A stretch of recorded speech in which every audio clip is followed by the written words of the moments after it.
Alrighty, ladies and gentlemen, we are live here in Newport Richey, Florida for tonight's game between the PHSC Bobcats, your PHSC Bobcats here, and the Johnson University Suns coming into town tonight. Bob Bade and Dylan Spalding with you. We also have our pickleball expert, you could say, our pickleball advisor, I guess you could say, Mr. John Fay over to my right here. John, good to see you. It's a big night here tonight. Not only do we got basketball, we also have an impromptu pickleball game here tonight as well. This is going to be an exciting night, but obviously got to talk about this game first here between Johnson University and PHSC. This is the second meeting between these two schools. First time here at home and the only time here at home we'll see Johnson University. And this school has played some D1 opponents. They played Stetson this year. They also played Bethune-Cookman, so this school does have some D1 competition under their belt this season. Yeah, Dylan, we talked to Mike Jones before the game, head coach of Pasco-Hernando. He did say that they have some size on their end, but obviously he always likes the quick ball movement of the Pasco-Hernando State College Bobcats, and he thinks his team is getting healthy at the right time. So I think it'll be a great matchup tonight. Starting lineup here for the visiting JU, which is, again, Johnson University from Florida. There is another school in Tennessee. They're the Royals. They're under the same umbrella as Johnson University has two different schools in two different locations. Starting five for them tonight. Justin Ryder will be in their starting five tonight. Corey Shelton. Number 20, I believe that is Elijah Barnes. 21, that's Demarius McNeil on the starting five. We'll get more of the starting five here in just a moment. And also finishing out will be Daquan Vickers from Fort Lauderdale, Florida. So a little bit of an adjustment here with the shot clock here. As for the PHSC Bobcats, your starting five, basically the same group that we're used to seeing here on the starting five. Jaquise Kemp in the game to start out here for the Bobcats. We see number 4, Seth Grimshaw out there. Number 12, Marcellus Thomas. 24, DeAndre Devon, and number 33, Edgar Enriquez, the big man, playing under the center tonight. Bob, it has been a little over a month since we've been back here in an official capacity in the broadcast booth. Obviously, we had our big faculty versus staff, or excuse me, faculty and staff versus the students flag football game. That was an exciting night, but back to the grind here, back to the main sports here provided here at the campus. First shot was good for Pasco-Hernando State College. It's early here in this game, and it's 2-0 early. Pass across to number 1, Corey Shelton. Shot is off by Corey Shelton. Rebounded and shot back off again. Another opportunity here for JU, and able to get the third attempt there, and a good job by Johnson University, staying consistent and just putting shots up while they can. Good job by Johnson University getting 2 offensive rebounds there. You give them 3 shots, they're going to hit one of those. And Devon, no good. Devon again, another rebound, and that shot's good. So a few rebound putbacks, if you will, for both squads here, and it's now 4-2 early in this ball game. High-paced action here, Dylan. Yeah, very, very quick offensive play so far between these two squads. Dishes it out in the paint, and that shot's good. Right up in the paint there. Some defenders for PHSC trying to defend. That's number 21 again, Demarius McNeil. Coach Jones said they have a little bit of height on us. Seth Grimshaw, shot is off, no good. So that might be a concern. We'll have to see how this plays out. Passes it back over to Corey Shelton. Shelton, a mid-range jumper, no good. Shelton dishes it out in three-point territory. That shot is up off the back of the rim, and that is going to go out of bounds. It will stay JU possession. High-octane offense so far for both squads. High-octane offense and a lot of opportunities for JU. They're getting about 3 shots per possession down here. And that was an easy dish out. That shot's good, wide open shot there. That's number 20 again, Elijah Barnes on that play. That's his second shot of the evening. This team does have some really good shooters. We had said to keep an eye on Jaquise Kemp tonight. That shot is off, no good. 6-4 is what stays the score here. And another shot made again by number 20, Elijah Barnes, the guard from Wilson, North Carolina, went to Wharton High School. Currently studying for sports and fitness currently with JU. Oh, and a big collision there with Edgar Enriquez.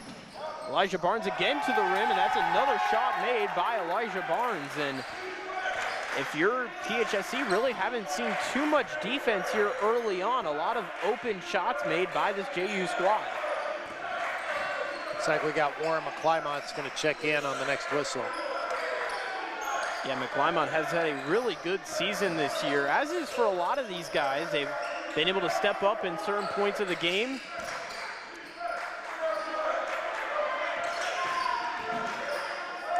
Pass up the middle to Edgar Enriquez. That shot, though, will be counted. That is good. Big shot there for PHSC. Long throw, and that's going to go out of bounds. A risky play, as that was Corey Shelton who had stepped out of bounds there. He just went a little bit too quick down towards the end of the court and just wasn't able to stop himself before his heading out of bounds. I think Warren's checking in. I don't think Coach Jones liked those couple of easy baskets down low underneath the key, so McClymont coming in for some size for the Bobcats.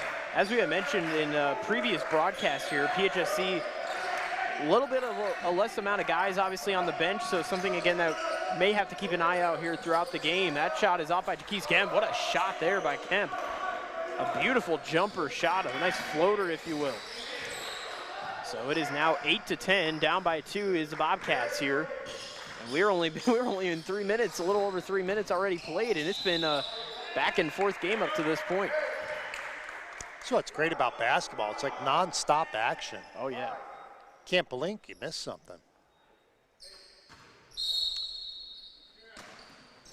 Johnson University retains possession here. Pass inbound to Justin Ryder. This JU squad has 2 different teams. This is their varsity team that's came into town tonight. They do have a JV squad. It's coached by their assistant coach. I would try to say his name, but I don't want to mess it up. But it is coached by their assistant coach of the team. A lot less guys on the JV squad, obviously, and there probably are some guys here tonight that are from the JV squad who probably get elevated, as the case it was with Weber University, one of the teams that we saw earlier on in the season. That shot is off by Devon, off the rim, no good. It's going to go out of bounds, and it will be JU possession. Yeah, big squad for JU, Dylan. If you look at the chairs, they're almost all full, and they have their starting unit out on the court right now. Yeah, a lot of players. Shelton dishes it over. That's number 4. Daquan Vickers, that shot's good. A lot of wide open shots being made here by JU, and we'll see if PHSC can pressure them a little bit more here. McClymont passes it over to Grimshaw. Grimshaw getting guarded by Shelton. Over, and that's a wide open shot there by DeAndre Devon. No good. Another opportunity and a battle for the basketball. Nice job by McClymont there, able to rebound that basketball. A few second chance opportunities. McClymont shot is off. That's off the back of the rim, no good. Fast pace, and that goes out of bounds. A lucky break there for the Bobcats. A little bit of confusion here as to who has possession. They're gonna say it's gonna be JU. Both teams were lobbying for the ball. Coach Jones even talking as well to the referee here. And a timeout here called. I believe this is gonna be on JU for the timeout. Or excuse me, PHSC, I should say. So timeout here early in this game for PHSC. Gonna try to talk things over, and so far, very physical as well so far in this game. A lot of battles for the basketball on the rebounds, and even with the Edward Enriquez, there's a pass over to Edward Enriquez, and there was a collision with Edward. So definitely some, or excuse me, Edgar, I should say, my bad. Again, it's been a very physical game up to this point here early in this ballgame.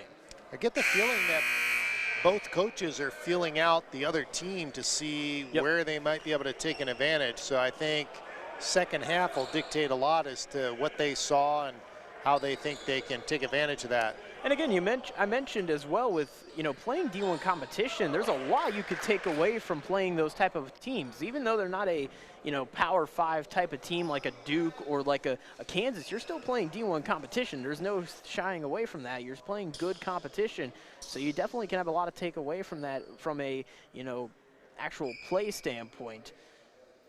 And even as well as an athletic standpoint as well, there's definitely, a lot you could take away from playing teams like that.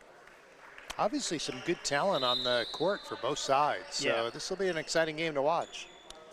Now, one thing obviously we talked to Coach Jones about before the game was that, the advantages and disadvantages. One of the things that he had said was with Johnson University, they do have an advantage on the size, so definitely going to keep an eye on that here throughout the game here tonight.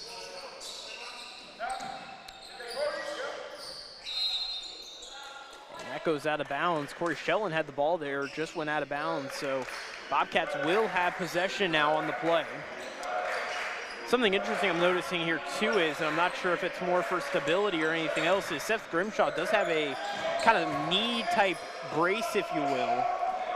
So interesting just to kind of note there. Again, I'm not sure if that's more of a stability. I'm not even sure if he's had it all season. I haven't really noticed until now, so kind of interesting to note there from a play standpoint. We'll see if that is something injury related or not. It is very important to have stability, obviously, when you're playing here in the game of basketball, obviously being able to make the shots off and such, so it very well could be for that reason. DeAndre Devon passes it into the middle of the lane. That shot's good.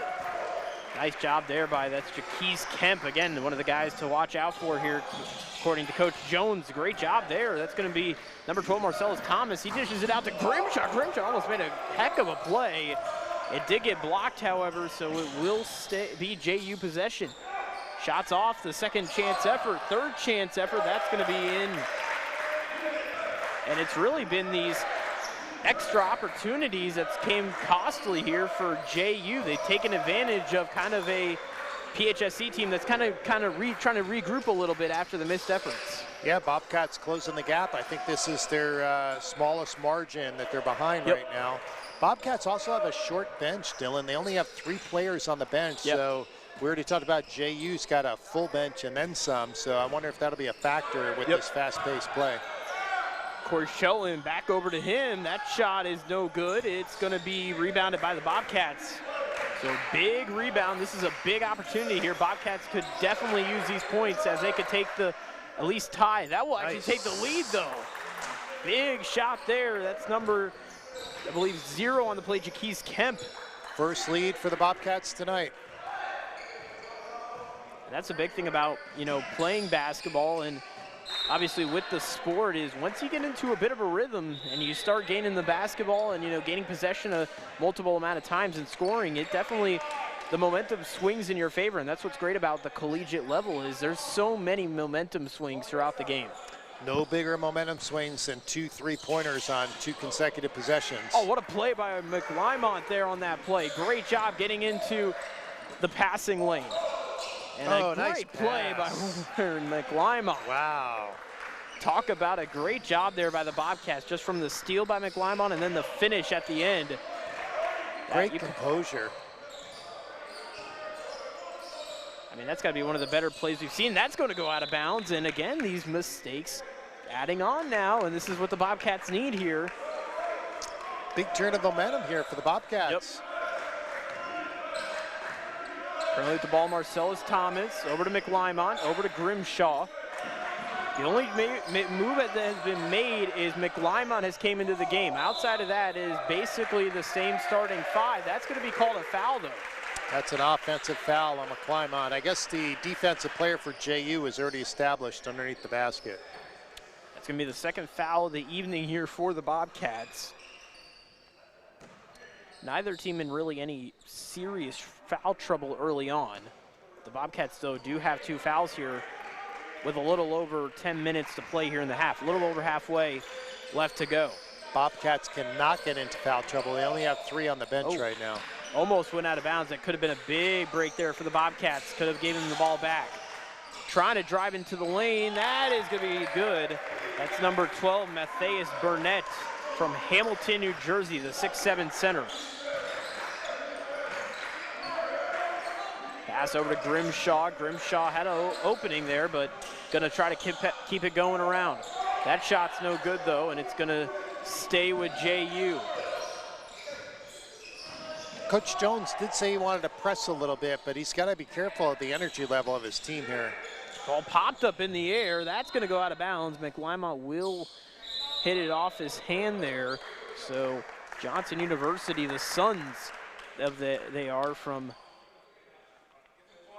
for Johnson University. Again, both of these teams played. The last time these two teams played was on November 8th, Bob. It was a long time ago since the last time these two teams have met. Interesting matchup, the Suns against the Bobcats. Don't the Bobcats normally come out at night? They don't like the sun as much? That's true. That's true. Huh. It's pretty dark out right now. Off of a biological standpoint, I guess you could say, or a geological standpoint, I guess this would favor the Bobcats than the Suns. There is no sun out right now, so this is a favorable game for the geological side of things. Another momentum swing there. JU hitting the three-pointer. Oh, what a great job there by Jaquise Kemp. Bobcats, Kemp comes right back to tie it up. That was a beautiful play there by Kemp, too, able to turn around and make that shot off. Shot is off again. That's the new man in the game, Brian Braun, in the game for JU. The leading scorer in that game against Johnson University was Jaquise Kemp. He had 19 points in that game. The only player to actually get a double-double in that game, that was Warren McLymont, our first player of the game for the broadcast. Shot is off the backboard. Jaquise was one of our players to watch, though, for tonight. Yep. And Jaquise has hit some big shots tonight as well. So tie game up to this point here, 10:37. And we got the whole softball team, or half of the softball team in attendance. Again, at halftime, we have a special pickleball game at halftime. This is a big deal, Bob, at halftime, because we have never had pickleball on a broadcast at all. I don't think there's ever been a pickleball game played that's, been officiated, official. So this is going to be a big day in PHSC history. Shot is off. Nice play by Jaquise Kemp again. Kemp is, he's heating up. This might be the first broadcast of a pickleball game in Pasco County, Florida. Shot is off. That is good. Up and in by Matthias Burnett. It's like a heavyweight fight. There's just shots at both ends that are landing. It's a 3-point lead for the Suns. And steps out of bounds. Warren not too happy, obviously, about that, but Bobcats at least keeping it to a 3-point lead. Still very manageable here. And I think that's the big thing about this first half is being able to control that lead and not get it to a point where it's uncontrollable. You can't really come back from it. So that's really, I think, the big key if you're the Bobcats. At least keep it to where it's controllable. You can at least have an opportunity, to keep it close heading into the second half of action. I think we've had 4 lead changes already. Yeah. First half.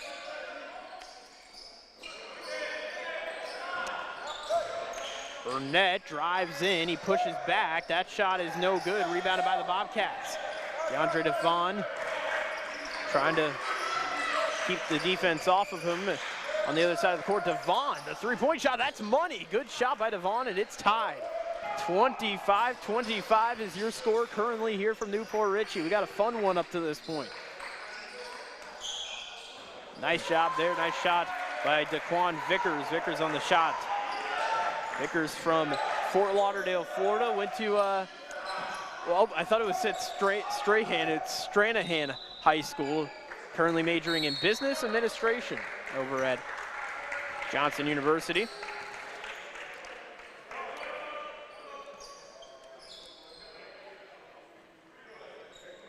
Only one change made here for the Suns, excuse me. Yeah, one change only made here for the Suns, or it looks like there's going to be an impending change upcoming. JU with a 2-point lead this game. I don't think Dillon has had any lead bigger than 4 points, correct? No, yeah. I believe they might have had a 6-point lead. Early on. Very early on. Yeah, very early on. Shot is off the backboard again. Another opportunity, a second chance effort, a third chance That's going to be a foul. Again, a big struggle there for the basketball between PHSC and the Suns. Just, again, these second chance opportunities have been kind of the keys to the game up to this point, really for both teams, because the Bobcats have had a few opportunities for second chance points. I don't have the numbers still in, but JU definitely out rebounding on the offensive boards far more than the Bobcats. First shot is up off the backboard, no good. Or excuse me, off the back of the rim, no good.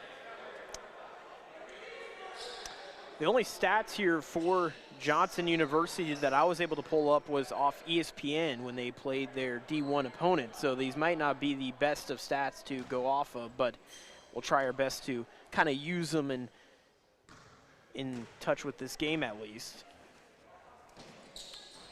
Shot is again off the back rim, no good. Bobcats retain possession, down by 2 here. Big opportunity for the Bobcats. A decent crowd tonight too, Bob, for this game between Johnson University. They're still filing in. Yeah, a few fans already coming in for PHSC or for Johnson University, whichever they may be rooting for tonight. DeAndre Devon, shot is off. That's, in and out there.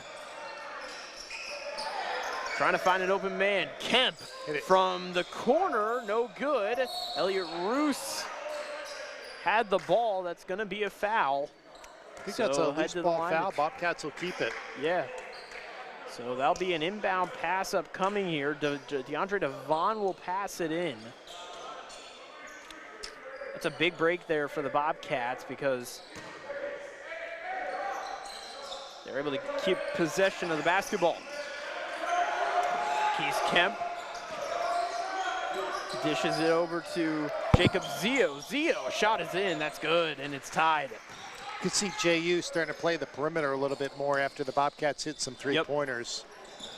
Shot is off from three-point range, that's over the rim.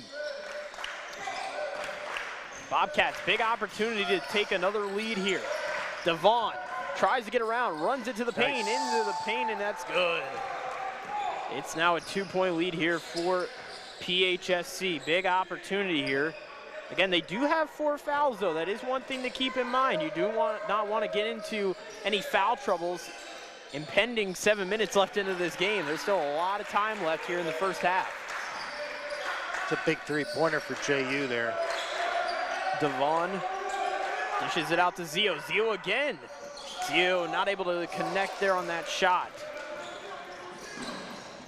Dishes it inbound. That was a very, very hard pass there when that was thrown into the inbound, into the paint. There's gonna be a timeout here by Johnson University. That's their first of the evening. Pace of play has not slowed down since the opening tip. Much improved rebounding on the defensive end there for the Bobcats. And obviously we do know the type of play that the Bobcats bring to the table. And, you know, they relatively kept it the same. I mean, they play this up-tempo type of offense, and that's really, I think, what a lot of colleges do because it's fast-paced, and the game is changing. A lot of guys are more, you know, you're really recruiting more for athleticism than anything else. Well, the game started off with the Bobcats going to probably their quick lineup. Yep. But as soon as JU got a couple of buckets down low, fairly easy buckets, you could see McClymont came in and the Bobcats trying to counteract that a little bit. Not that Warren is a slow big man at all. No. But that gives them better balance with a little bit bigger size than the starting lineup. Just based off the stats here on ESPN, currently the top scorer here for JU, at least when it comes to their D1 opponents, was Corey Shellen. He averaged 14.5 points per game in their 2 games against Stetson and Bethune-Cookman, which was back in December. So not too long ago that Johnson University played these D1 schools. It was right after they had played us earlier on in the year on at home at their home arena. Obviously, it's a 1-1 home and away series between these 2 schools. And that's going to be a turnover by JU. So it's going to be PHSC basketball here. 29-30, only a 1-point difference here currently with the Suns having the lead at this point in the game. Seeing a little bit more unforced turnovers here these last couple of possessions.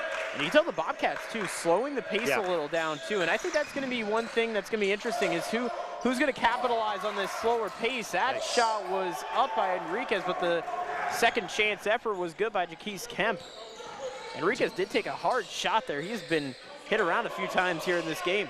Jaquise Kemp having a very strong first half here. Very good first half. And I got to tell you, that shoe game, really, really nice. I love Jaquise's shoes there. Very bright and colorful.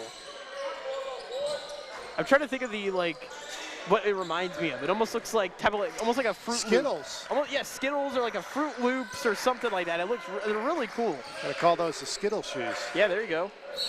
Shot is up and bounced and not able to get in. But that will be a foul, so that will head Edgar Enriquez up to the line to shoot for two. That could have been an and one opportunity there, but haven't had many free throws, Dylan. Is this the first free throw of the night? Nope. We had the JU free throw, but the first one for PHSC. First for the Bobcats, yep. Yeah.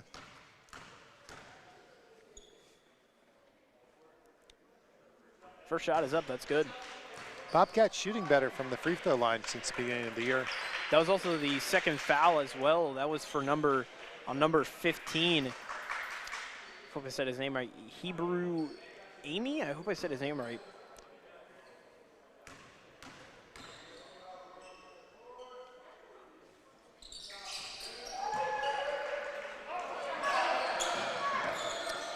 Coach Jones talked about a full court, a little bit more press from the Bobcats for tonight. JU handled it pretty well, though. Passes it over to number 32. Ooh, that'll go our way. Fabian De Los Rios out of bounds, though, and it's, again, as you mentioned, PHSC basketball. This is where things starting to turn over, and things are looking up right now for the Bobcats. 3-point lead for the Bobcats. Big possession here. See if they can extend it. To the right of us, is that more softball players or? They are turning out for this pickleball halftime match, I believe. This is becoming a big crowd for this pickleball matchup.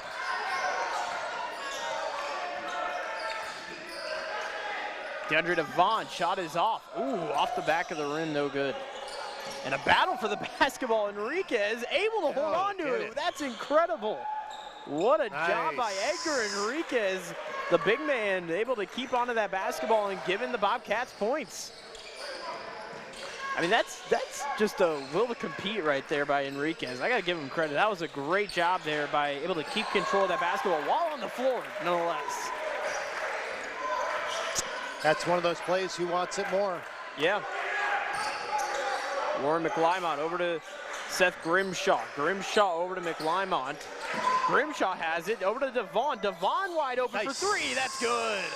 What a shot by Devon. This is a big run here for the Bobcats offensively. This is their big chance to try to stretch it out a little bit here with the lead. Good to see all the softball players here supporting the basketball program. Yeah.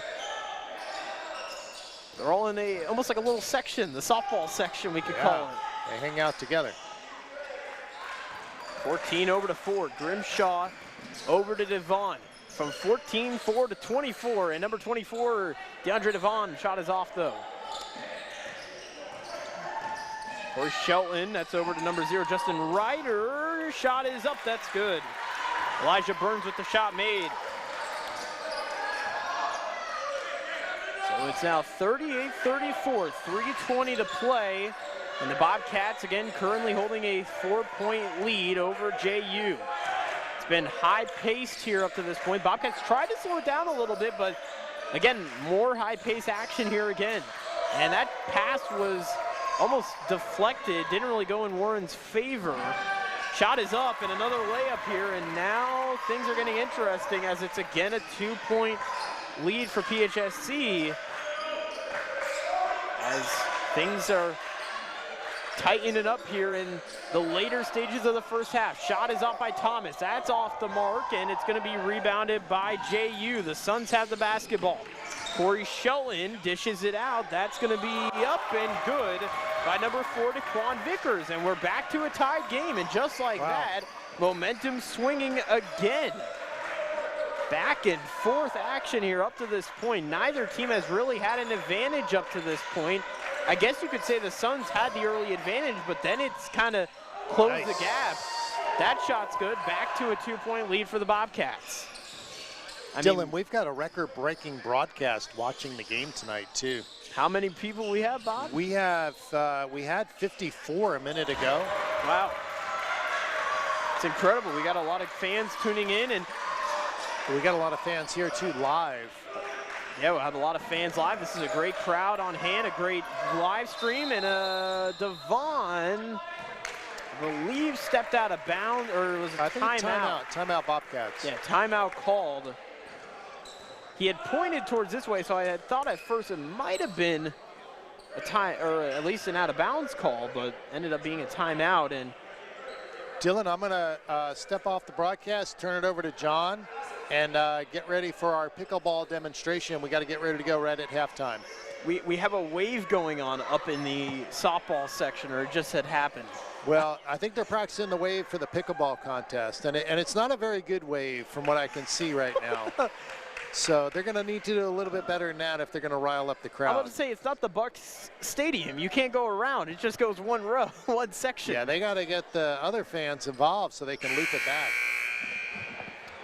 So Bob will step out as we get the pickleball game demonstration about to come up here in just a matter of moments. As at halftime, stick around. Me and my friend John Fay over here. John, if you'd like to say hello to the wonderful broadcasting crew here, and welcome all our fans, I guess you could say. Yes, welcome everybody. The excitement in the arena here is growing as the stands are filling up, Dylan. Yes. That goes out of bounds. McLymont. Oh, what a play by McLymont. Great job there by Warren McLymont on that play, able to put up the second chance effort. That's been really the entire game. A great block there, but I believe that is going to be a foul. That's on number 12 there on the play. That is going to be Marcellus Thomas. What a play, though, by Thomas. That would have been a huge, huge turnover for JU and would have been in the favor of the Bobcats. That was a great job there by Marcellus Thomas. And with 1:19 to go, you could tell both teams trying to finish out strong here heading into the second half of action. John, is there anything you can tell the audience out here about what they should expect here with this incredible pickleball action we're about to see? This is going to be, this is history right here. This is the first ever sanctioned pickleball game. We had to do a lot. We had to go through the Florida, Sports Authority to get this, all set up and sanctioned. Well, what do you think? This is a big game upcoming here in pickleball. Breaking new ground here with live pickleball from Pasco County, and I think that the crowd knows that they're in for a treat. Yes, yes. So under a minute now here on the clock for the Bobcats and the Suns. Again, stay tuned here at halftime. We got a special pickleball demonstration here in the crowd, and we'll be broadcasting it again to, for me, the best of my ability. Again, you are our pickleball expert that is joining us. This is like ESPN, you got the play-by-play announcer, and then the color guy is usually the person who has had the experience. They sought out the best pickleball announcers in all of our community. They couldn't find any of them, so I was glad to come instead. Yes. Suns currently have possession of the basketball as we speak. Again, 5 fouls here for the Bobcats. They are almost in foul trouble. So that's going to be one thing to keep an eye on here with under a minute to play, and that's going to be out of bounds. That's going to be Bobcats basketball. That is a great job there with the turnover. No foul was called, and the Bobcats able to gain possession. So with under a minute to play, Bobcats have a big opportunity here to extend their lead beyond the possession. DeAndre Devon in a beautiful pass to number 12, Marcellus Thomas. Wasn't able to get that shot off. It kind of bounced off the bottom of the rim. Passed over to number 21, Demarius McNeil, that shot is no good. Back to the Bobcats. They will not have the shot clock advantage where the shot clock is no longer existent. They will have a shot clock intact, but won't be really a lot of time for JU maybe to do anything with it. Clock winds down. Bobcats maybe will get the last shot off here in this first half. It's been a great first half. Again, just a matter of moments, we'll have our first ever sanctioned pickleball game with a pickleball demonstration. What a play! Warren McLymon able to make the play plus the foul. And that's going to be an and one opportunity. This could possibly be a 5-point lead here for the Bobcats heading into the end of the first half. Man, oh man, this has been an incredible game up to this point, back and forth, but this is a great opportunity here for PHSC to make this a 5-point lead. Folks at home just seeing that with the small delay we have, quite a crowd growing on YouTube Live.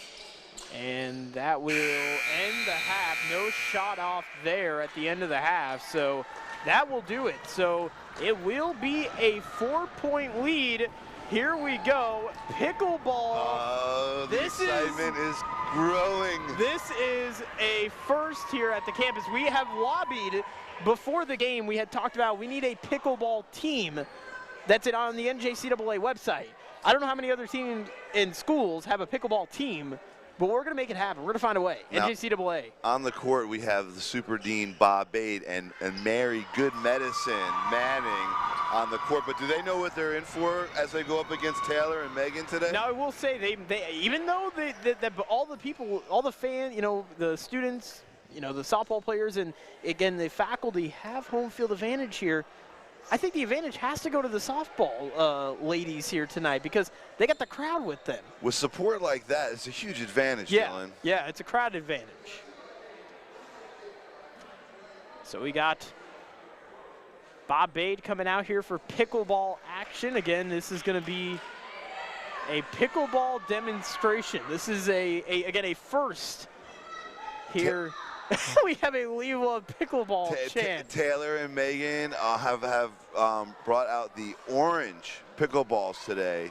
And the first thing you're going to want to notice today, Dylan, is the unique underhanded serve that's required by pickleball. It's very similar to a tennis, but has, again, the underhand is going to be something interesting. I'm glad that you brought that up, Dylan, because I think at first glance you see some similarities to tennis, and you're going to find today that the similarities really end there.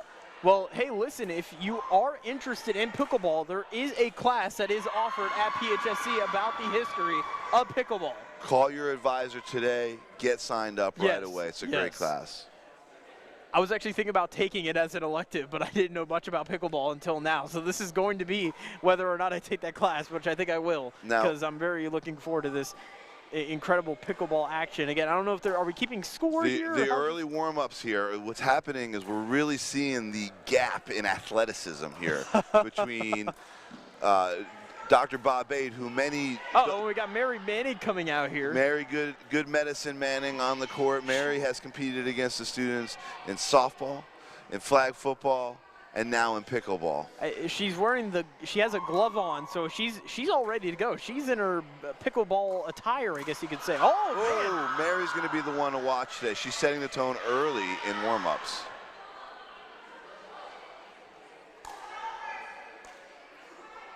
Okay, we're going to have our last couple warm-up shots here. Now, you're going to want to watch for the bounce on each side of the court is something, Dylan, that the fans are going to want to watch out for. A bounce on this side, on that side, and now they can play. Mary's going for the dink attempt. Oh, man, and the softball girls erupting over there. I mean, that is again, they got the home crowd advantage here tonight. They have the advantage. You see the strategy from the staff, but these students' athleticism is hard to match. Oh, yes. There's nowhere on the court for Mary and Bob to go, and they now have a 2-0 lead. And now they have two balls that went over across, so they're trying to, I think, try different tactics, if you will, here in this game. I believe it went out of bounds there. I believe we have a missed serve there by the student. Yes. So now they alternate the other student. is hitting, and we have our 2 bounces. So now here we go. Now, one thing we haven't accounted to is we do have a roof. We're like the Trop. Is there a catwalk rule if it gets hit up in the air that far? It depends on which ring it hits. The A ring and the B ring are live. The C ring and the D ring out of C bounds. ring, D ring is like top, like the top of the roof. You tell me. We'll have to figure that out. We'll have to go into the rule books here. Okay, now what you're going to notice here, there's one other thing the fans at home need to notice is that near the court there is a no volley zone, but this has a name. It's called the kitchen, all right? And you cannot hit from the kitchen. So you're going to notice that they have to step back, and there won't be any spiking from the net. Now, I heard there was a league, an actual federation or some sort. Can you, put the fans a little bit about what that is? Absolutely. In fact, they're aware of our broadcast today, and their scouts are looking. At first, we thought they may be considering our staff and faculty, but right now, I think that they see some talent on the student side. Tell you what, the students look good. I believe it's the IPF, I believe it is. The International Pickleball Federation. It's the leading federation. Of course, there's several federations out there. There's a lot of minor league systems in this. It's more of a development league. Exactly, yeah. It's like with baseball. You got the major league level and then you got the minor league level. Or with like basketball, you got the NBA and then you got the NBA G League. Mary with a big slam here to continue possession with the ball. Well, here's the thing. We could get a team to Tampa. Unlike the Rays, we're not gonna have a split cities plan. We're gonna stay in Tampa, and we're gonna draw some crowds for our official pickleball team. Are you on board?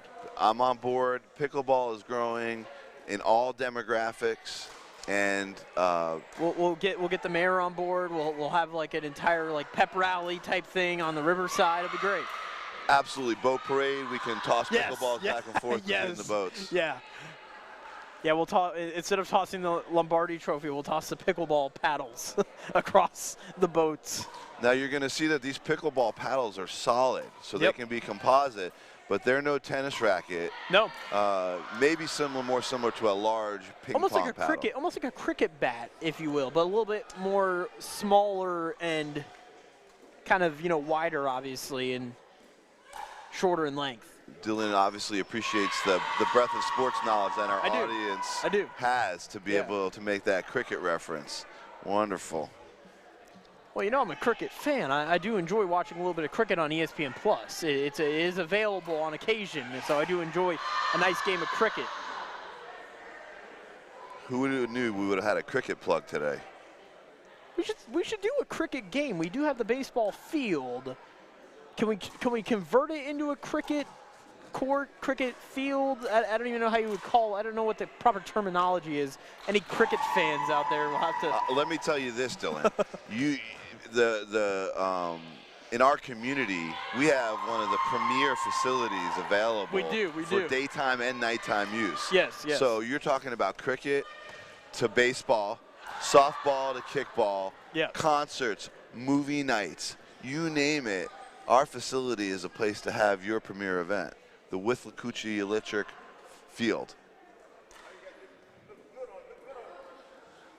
We got Coach Jones saying it looks good on you. John, we might have to keep you in the booth here for the you could be like our leading correspondent, if you will. That's kind of you, but for everybody listening in, I'll tell you what, any chance you get to listen to Dylan and Bob broadcast, they're, as we've discussed in the past, they are our five-tool broadcasters. They can handle any situation, and so whether it be softball or baseball, whether it be basketball or pickleball, we got some real pros. So for an amateur like me, it's cool to be able to just jump in and try and hang for a couple minutes with you. Well, you obviously speak about basketball and pickleball, and obviously, a lot of events coming up here with PHSC. So we got to talk about some of the upcoming events here at the campus. I think it's a good time to talk a little bit about what's to come here at the campus. A lot going on here. Obviously, let's begin, I think, with the game we're watching right now, basketball tonight. We have basketball going on. The next game here will be at home next week on the 24th against Trinity College. That game will be here at home at 7 p.m. on Monday.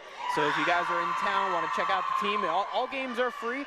This actually, I believe might be our final game in the broadcast booth here for basketball this season. Okay. We do have baseball coming up here soon, and we also do have softball here coming up as well. And speaking of softball, February 6th, at home here in Newport Richey, St. Pete College comes into town. We will be broadcasting that game, and not only that, that will be live here in person. Again, another free game to attend if anybody's in the area, but we will have the opening home game live broadcasted for the first time ever in softball history. That is going to be an exciting day. Can't wait for that. Obviously, we got baseball on the February 2nd at 3 p.m. Maybe we'll get to see the lights a little bit depending on what time that game goes into. So hopefully that ends up happening. That will be against Seminole State College on February 2nd. And then obviously this weekend is a big weekend for the college. Big weekend this week. Huge Dylan, weekend. you know all about this. Tell them about this weekend. So this weekend, ladies and gentlemen, and it is an open event. Fans are allowed to come in if you are in the area, or if you're a baseball fan, if you're a sports fan, if you're a PHSC supporter, a former alumni, whatever the case may be.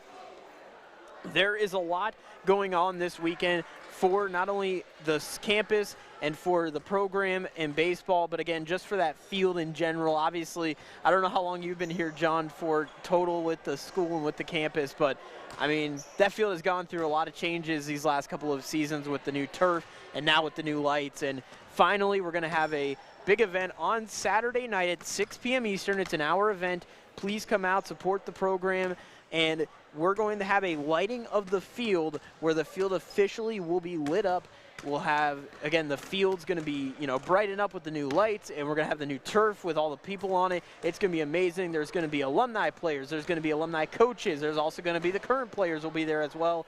I will be there, and I'll be dressed up in my old press outfit, I guess you could say. That's going to be exciting. And then Sunday is the big alumni versus alumni game at 11 p.m. Actually, 10 a.m., is going to be when the meet and greet starts. At 11 a.m. is when the home run derby will happen. There will be lunch served, and then at 12 p.m. is the big game between the alumni versus the alumni game. Unfortunately, I will not be there, but I will, or I might be there earlier on in the day, but looking forward to that. That is going to be really exciting to see all the alumni guys get back together, and not only are they going to be competing, but it's just going to be great to see them, kind of connect again, and just to see that interaction between all of them. I don't know which game I'm looking more forward to, the game or the event out there, but it's an exciting night for Bobcat baseball. And I gotta give a big shout out with Lacucci River Electric Cooperative. Oh, yes. The field naming, the excitement around this facility is unmatched. And by the way, congratulations, Taylor, Megan, congratulations. You guys are awesome. The live crowd over there was cheering you on almost as much as the crowd that was live here was. You guys look great, and thank you for putting Bob and Mary on check when it comes to pickleball. Yes. Again, we said we're going to try and get a pro team. We could tell there was trash talking. We couldn't hear the exact words, but it was clear to everybody there was a lot of trash talking going on. We heard that there might have been some violations of the student code. It was not audible.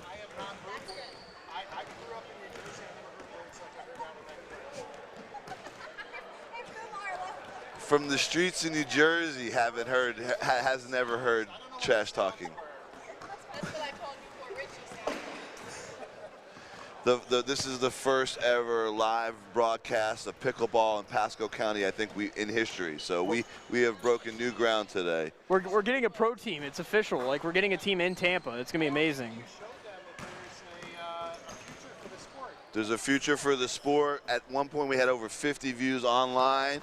But of course, I got to know, I mean, how did it feel to have the crowd behind you like that? It was clear, they were clearly in favor.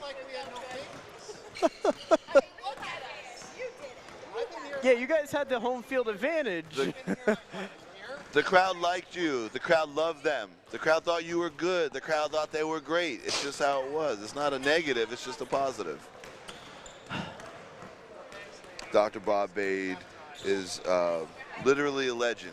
Yes. Engaging students. He's known throughout the state. He's been honored in many of the ways possible. And I'll tell you what, over the last couple decades, the students of Pasco-Hernando State College have been really, really lucky to have a guy like Bob Beatty on their side. Well, hey, John, here's a positive thing. here's one thing that we can keep in mind. We know we have a future in pickleball here in the Tampa Bay area. We know we have a team possibly trying to get in line. It's in the works. IPF, whatever it's called, the International Pickleball Federation, contact us. We'll get a team set up. We got you. We got some pickleball people. We obviously showed there's a market for it. And, hey, you know, the nice thing is once the Bucks and, you know, maybe if the Lightning or if something happens where the winning doesn't really keep going, we got the Tampa Bay, whatever the team name, Tampa Bay Blanks, whatever the team name is actually going to become.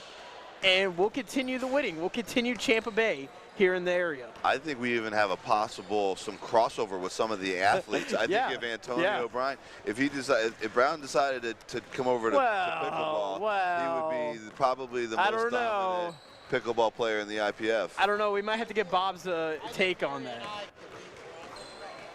Oh, Brady and Gronk and pickle. Well, hey, they have their show, Tommy and Gronk. Why not bring them down? Come on, Tom.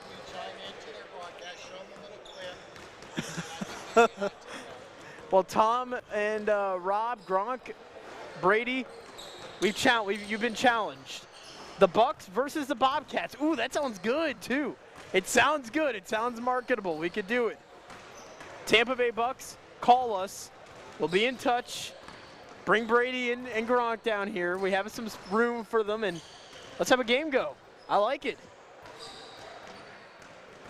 Heck, maybe even bring some of the big guys. You know, Ryan Jensen, maybe, some of the big boys. Exactly. There you go. I mean, we got Ira. Ira works with the Bucks, so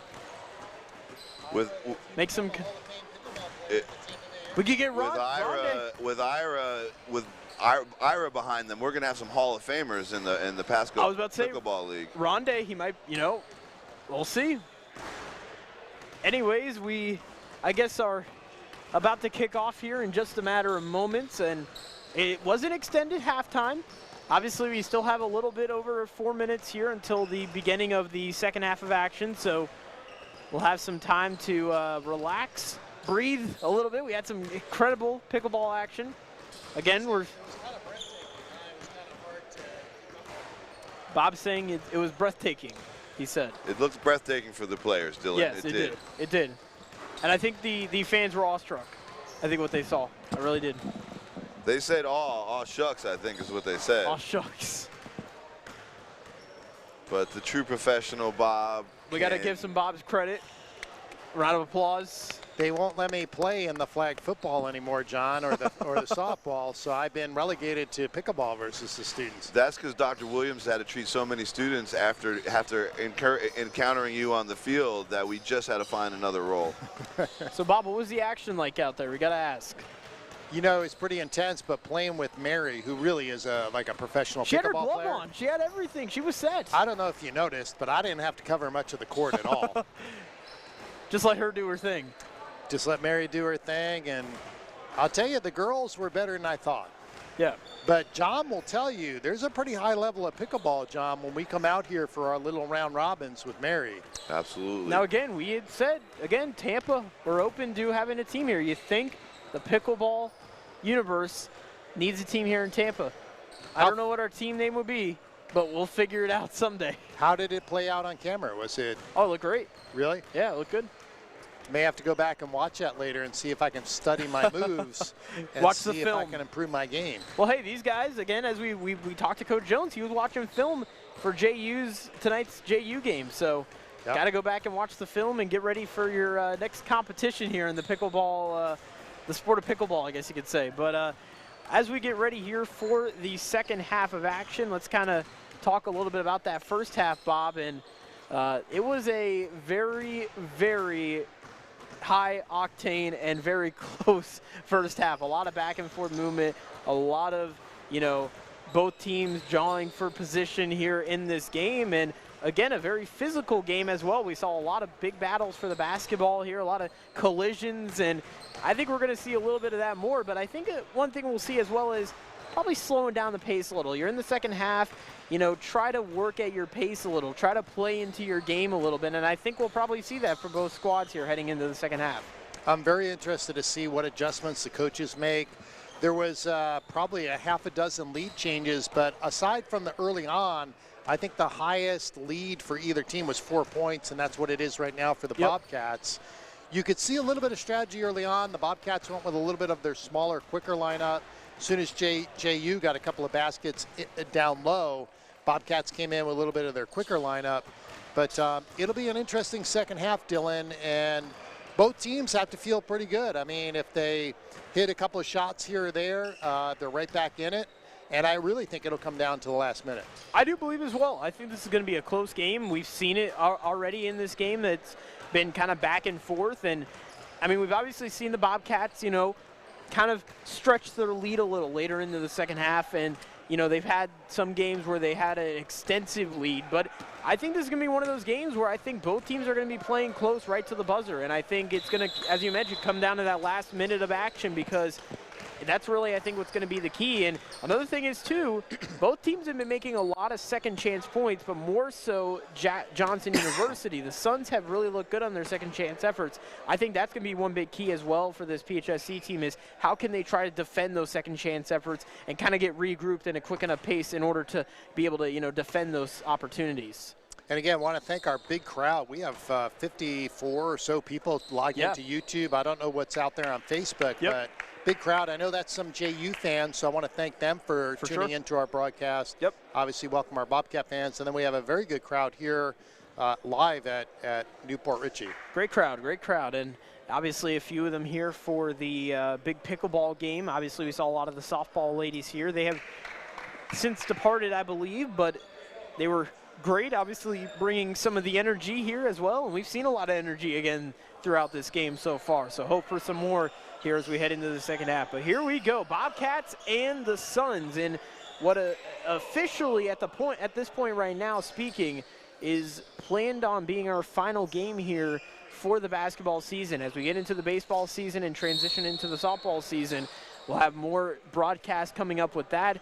Again, maybe we'll get one more game in possibly if something arises, but as for now, this is most likely going to be our final basketball game we will call. But man, we had a lot of fun being able to do it, and I think we got to thank our production crew, James and Tyler, just done a tremendous job in being able to set this entire setup up, and it really has turned out to be a great experience all around. James and Tyler, first class. If any NBA operations need AV guys to set up their broadcasts, give them a call. Oh, for sure, definitely. And also another big thanks as well to Coach Mike Jones, who has really gave us great hospitality, has been able to answer all of our questions, has allowed us to interviews with players, and we do hope to, after the game, depending on how the game ends up turning out, we hope to hopefully get him on the end of the broadcast to talk a little bit about what's to come for the team moving forward as we sign off for basketball later here in this second half of action. But as we kick off here, no points yet to be scored here in the second half. Who's going to get on the board first? Oh, a big block. That's number 21, Damaris McNeil. That was a physical block there, too. Almost kind of hammering it down there on that block, but nonetheless, it will be the Bobcats basketball keeping possession. Enriquez with the basketball, over to McLymont, over to Jaquise Kemp. Really, I would say the standout in the half had to be Jaquise Kemp. Made some really nice plays. Also, Warren McLymont has also had some nice plays as well. That was Jaquise there hitting that big shot, three-pointer. Put the Bobcats up by 7. Biggest lead of the game for the Bobcats. Shot is up, that's good. I'm really impressed with both teams though, Dylan. I mean, every time the Bobcats hit a big shot, it seems like JU comes right back. There is it looks like an injury here on the play. There is a stoppage in play. That's number 0, Justin Ryder. He's one of the starters from this starting lineup here for JU, so that could be a very big injury for the Suns here going forward. McLymont, that's in, and that's good. Nice job by Warren McLymont. So that's going to be interesting there with Justin Ryder, one of their starters now, possibly out of the game here. I mean, going forward, it's going to be interesting to see who steps up for this Suns team at that guard position. Well, that's a good answer right there. Devon dishes it out to Enriquez using the size, not able to get it in. And it's going to be back over to the Suns. That's going to be a kicked ball. So that's going to be on DeAndre Devon on there, that kick ball violation. So it will be the Suns basketball still here, as we've already gone through a little over a minute here early in this second half. Bobcats trying to get their third straight win here on the evening. The last 2 games they have won has been up against Maria University's JV squad, and then Weber International University's JV squad. They ended up winning that second game between them here of the season. We obviously got the broadcast that game earlier in the year. Shot is off by Devon. That's good. Nice job there by Devon, and able to make a big shot there for the Bobcats. Devon's feeling it. I think he feels like he could hit anything that he's open on. Yeah, he's been really good. What a play there by Jaquez Kemp. A beautiful block. That's a big block there by Kemp, and now the Bobcats have it again. Opportunity to make it a 7-point lead or 8-point lead. That shot's off from 3. Not able to get it in. No good. Oh boy, oh, what a play by Grimshaw, but that went out of bounds. Not able to contain possession of it. He wasn't able to really get a grasp on that basketball, so just ran out of bounds with it. And that will be JU basketball.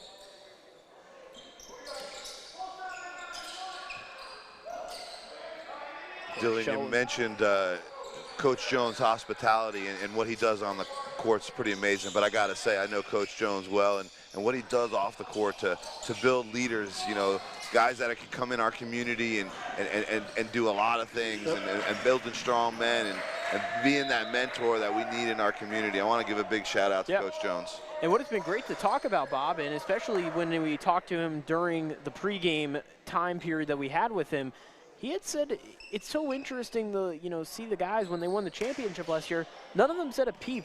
He's just had so much great things to say about the way that they conduct themselves. They don't do anything crazy off the court. They're always on practice at time. Like, it just shows the amount of kind of right that they've he's been able to do with this program and with the players, and not only hopefully to make them become great basketball players, but also to really just become great human beings and great men. I think it's really a testament to the way he's been a coach and a great coach here for this program. Good bucket there by JU. Yeah, I told Mike before the game, I saw Warren walking across the bridge. Yeah. And I explained to him, most students will look at their phone and, just because they don't want to interact with you. But Warren and I talked for a few minutes. Nice shot there by the Bobcats. Good answer. But just nice to see that our basketball guys stop and talk to you. They look you in the eyes. They interact with you. And definitely getting those social skills through the program. I mean, even just before the game, we saw Warren, give us a little nod as we were walking in and such. And, you're in the middle of warm-ups and such. Obviously, your mind might be focused on other things, but just to be able to give us that attention and stuff for us means the world. And I think for them, it's as you mentioned, Warren was super excited to have us back here for the broadcast and such. And I think all the players have really enjoyed us here. And it's been great to be able to broadcast these games, obviously, for this program. And now we obviously go into baseball season here with the brand new lights. We got the night games coming up here, so again, a little bit of a transition. Yeah, we've definitely enjoyed this roster, though, the basketball program. Nice group of guys. Maybe they'll let us broadcast if we get into some kind of postseason play, Dylan. We'll have to ask. Maybe they'll let us broadcast something. Maybe. John, you up for a road trip? They let us broadcast? Listen, if they're lucky enough to get you to broadcast in the playoffs, they better take it. We're not bringing the pickleball demo, but we'll bring our broadcast crew. I don't think that a crowd like that could handle the kind of pickleball that we saw today. No. Little timeout here. I don't know who called that.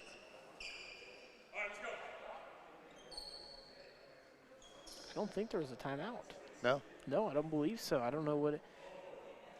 I remember that both coaches left a lot of timeouts on the board for the first half. There was almost a stoppage in play rather than a timeout. I don't know if it's a time thing, like a shot clock, or. I don't see any injuries. I don't see anything on the court. No. And again, the only guy who was injured was Justin Ryder. He went into the locker room. He's back out, actually. I see him right there sitting on the bench. So, again, no injuries, nothing. I said something about an eye or something. He was pointing at his eye, so I don't know if that's an eye injury or an eye, something had to do with the eye. I don't know.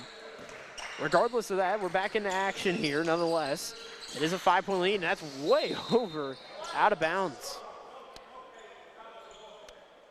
And maybe that's what it was. Maybe it was an out-of-bounds play.Maybe they were trying to figure out who was the one who, you know, got the basketball. And again, I'm not too sure what had actually happened there. We were in the middle of our conversation about Coach Jones and obviously his coaching here with the program. He's been here 9 years, which is just incredible. His tenure here, obviously a former player as well. That shot's good. It's now going to be 3-point lead here for the Bobcats. What I like about Coach Jones, on the court, off the court, in the classroom, it's the same guy. Yep. Shot is off the back rim, no good, but that shot's good. Enriquez using his size, able to put that ball back into the rim, and that's going to be making this a score of 58-53 now for the Bobcats. Bobcats with the rebound. McLima rebounded that basketball there on that shot. And McLima, what a pass to Enriquez. Enriquez, another opportunity that will be a foul, though, and Enriquez will head to the line to shoot for 2. Guys, we're getting a lot of good chats in on our YouTube channel. Want to thank everyone again for all of these great supportive chats. Few Suns fans. Yep, few Suns fans. We appreciate the Suns fans now, joining one thing in. I want to ask is, how do we have DeAndre Devon in the YouTube chat? I think that might be DeAndre's mom because my phone's real small with the picture, but that might look like his mom. Maybe? Yeah. So, for his mom, William Soto, Demarion Scott, Tiana J, Ray Calvert, who does a lot of support for our program. Demarion's a great guy. I know Demarion. Demarion Scott. Shot off, that's no good off the backboard.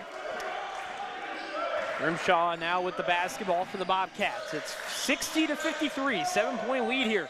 McLima, no good, but it will be a foul. So big opportunity here for the Bobcats. This could be a 9-point lead here for the PHSC Bobcats. Dina Spells for the Suns. Let's go Suns. A lot of great Suns fans out there. I got to tell you, what great support they have for their program. You know, Amy McCullough, go Suns. Very good. Thank you, everyone, for chiming in. Bridget Johnson just said, let's go DeAndre. Show him what you're working with, nephew. So that must be his aunt. I'm guessing so, yeah, his aunt. Yep. So we appreciate all that. It really helps us with our broadcasts. We're always looking for future broadcasts, too, everyone. So if you know of a student coming into Pasco-Hernando State College, Dylan's an aspiring professional broadcaster, learning a lot, working with our programs, but we're looking for the next Dylan that we can help us. We would do more games if we had more of a crew. Yep. Yeah, we're always looking for not only even just broadcasters, also crew people, you know, anybody who can do production. We're always looking for that. So anybody who is coming into the program or is currently in the program even, who would love to join, that'd be amazing. We would love to have them come out and be able to help us out with any production or any of the broadcasting. We would always love to have that support. Especially because I think we're undefeated when we broadcast games. Yeah, we're 3-0 up to this point. So we have been very good with the broadcast here, at least when we broadcast these games. If we could broadcast every game, we'd have an undefeated season, Dylan. Yeah. Not only is Dylan a talented student, but he's also a good luck charm. But Dylan, how about the opportunity as a student to just be able to jump in and get your hands on and build that experience right off the bat? Oh, it's huge. I mean, you look at other places, and there's not a lot of schools that give you that opportunity just to jump in just like that, get the opportunity to broadcast, do different sports. Obviously, we offer a lot of good sports here. Baseball teams at right now, really a good spot right now with the baseball team. A lot of promising things coming up with that program. Obviously, with basketball, we have a lot of promising things, and we also have other sports here as well with softball, volleyball, cross country. Soccer just came in. So, you know, a lot of opportunities to get into the broadcasting world here at PHSC, and, you know, you go to a lot of those schools like USF and, you know, those major schools, great schools. Don't get me wrong, D1 colleges are great, and you get, you know, the sports are, it's a next level. You know, you got the USF Bulls, you go to Ray J. It's fun. It's an exciting atmosphere, and to be able to broadcast those games would be incredible. But you don't get as many opportunities going to those D1 schools because of the way ESPN Plus works now, and they usually have their set crew and such. So you're getting less of an opportunity to broadcast at that D1 level. So this is a great opportunity. Show your stripes, get the opportunity to work with the equipment, get to work with the players, coaches, whatever the case may be, whatever you're looking for, we have it here. And I've been fortunate enough to be here in my second year with the program and with the school, and it has been a great opportunity. So I've been enjoying it so far, and depending on what my next step is, whether I stay here or end up going to USF, I mean, it's been a fun ride up to this point. So we'll see where the road takes me, if you will, sure, here on the broadcasting in the broadcasting world. But it's definitely, if you're a sports fan, this is definitely one of the best jobs you could ever have. You couldn't ask for a better job, because for me, I'm not the 9-to-5 office type of person. I want to, be in a broadcasting booth, have the headset on, and be able to broadcast these games. That shot is off, though. However, that is going to be good by JU. It is back to under 10-point lead. Bobcats had a quick 10-point lead there for a moment. Yeah. And now it's back to 8 points. So this has been a good job so far by the Bobcats. They're trying to stretch out that lead. Things are looking promising here in our last game on the broadcast. Again, as John mentioned, we're kind of like the good luck charm here at the PHSC basketballs. Bobcats were doing a little bit better on the offensive boards and open up that 10-point lead. Let's see if they can maintain that, get multiple shots on each possession. Now, if you look at their home record, they are 6-4. And again, if we win tonight, that means 4 out of those 7 wins will come at home. And again, that's 4 of them where we broadcasted. So we have been, again, very fortunate enough to get wins here each of the games that we've been able to broadcast, and hopefully that continues here tonight against JU. It's our Hall of Fame assistant coach, Larry Bem. Yep. Asking the scorekeeper to confirm something. From one Hall of Fame coach in Bem, we'll go from to another Hall of Fame coach in Larry Beats. Yes. And we have our big event Saturday night at our baseball field. So any of you that are in our area, we're going to honor the donation that Withlacoochee River Electric made and have a great night out on our baseball field. Everything's free. And also we have the first retired number ever in PHSC history. Steve Winterling will be inducted into the PHSC, I guess you could say, Hall of Fame, Ring of Honor. Bobcat Walk of Fame. Bobcat Walk of Fame, yes. So looking forward to that. Obviously, I haven't had too much time with Steve so far in the program. We have broadcasted. Obviously, he was one that you gave me the opportunity in conjunction, obviously, with you and with Lyndon Coleman. But it's been great getting to work with Steve and being able to get to know him these last year and a half, and excited for his induction into the Bobcat Hall of Fame / Walk of Fame. So very, very excited about that. Warren McClymont got that call with the body, so he'll shoot one. He made the basket. Remember, in the first half, got called for a charge on a very similar play. It is now back to a 10-point lead as well here for the Bobcats. 65-55 is currently your score, with McClymont with one shot opportunity, excuse me. This is man one. Got a nice chat from Ray Calvert. On January 29th at 2 p.m. and February 11th at 7 p.m., we play Florida Gateway here at home. They are the team we have to beat to win and move on. Yep. So they always turn out big at their home. So Ray encouraging us maybe to get a good road crowd to go up and see them play. Yeah. Come on out on January 29th for some basketball. And then don't forget the family festival that we're having on the West Campus as well on February 5th. That's open to the public from 10 to 2. It's going to be a great festival. We just got all kinds of stuff going on at Pasco-Hernando. Yeah, this is a big couple of weeks here for the college. And Bob, I know we had talked about as well, we hope to maybe get out to some road games this year. Maybe they'll allow us to broadcast some games on the road this season. And we were correct. That's DeAndre Devon is DeAndre's mom. Okay. You mean DeAndre's aunt? No, it's his mom. Oh, it's his mom. Okay. Yep. Yeah. All right, 66-55. Shot is out by Kemp. No good. Oh, what a play by Kemp. Man, he's snatched that ball out of there. and able to get the Bobcats back with the basketball here. McLymont with the screen. Devon over to Kemp. Kemp over to Moore and McLymont. McLymont shot is off, no good. Rebounded by JU. The Suns now have it. It's an 11-point lead, still at it here. That's going to be a foul. Yeah, they got him with the body. I'll tell you something, Dylan. Been a really well-played game, though. Yeah. Yeah, really, the Bobcats have not. I mean, you know, outside of the 5 fouls they had early on in the game, I mean, outside of that, I mean, they really haven't played too sloppy. They've been very good with the basketball, passing it around. I mean, it's been very physical, obviously, but obviously that you would expect that for any game here. Shot is off, and that is going to be good. So the first shot is in.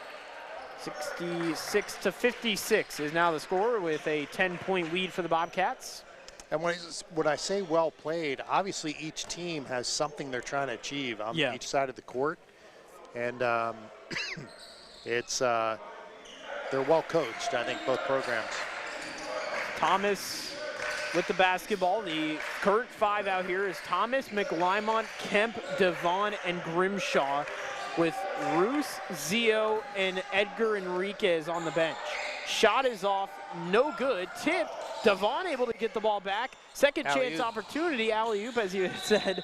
Not able to convert, but it will stay Bobcats basketball. I thought we had an alley-oop for a potential slam dunk. Timeout, though, called. It's going to be Bobcats timeout here, so that's going to be their third taken. Or excuse me, their fourth taken, I should say. They do have 3 remaining. It reminds me of one of the most famous dunks we've ever had here at the Bobcat Arena, where the cheerleaders were taking on the faculty, and they performed a pyramid alley-oop slam dunk. It was the first and only of its kind here at Bobcat Arena. The softball players looked a little dejected. I don't know if that was the pickleball match, because the Bobcat basketball team's up by 10. So. Yeah.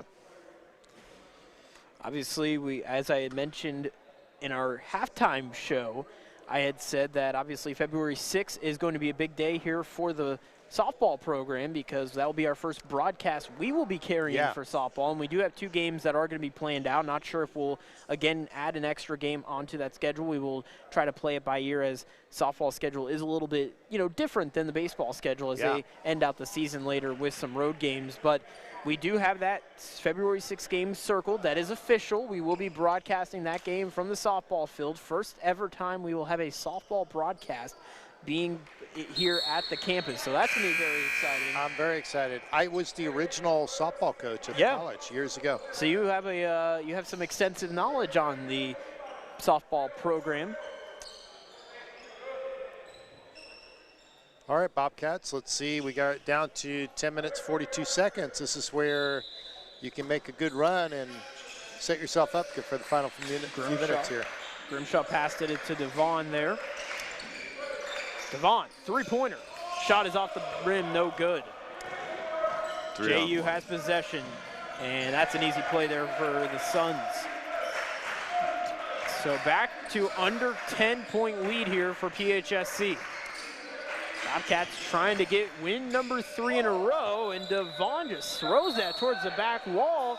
They're going to say it's the Bobcats basketball. Wow, they're going to say that it touched off one of the hands of JU.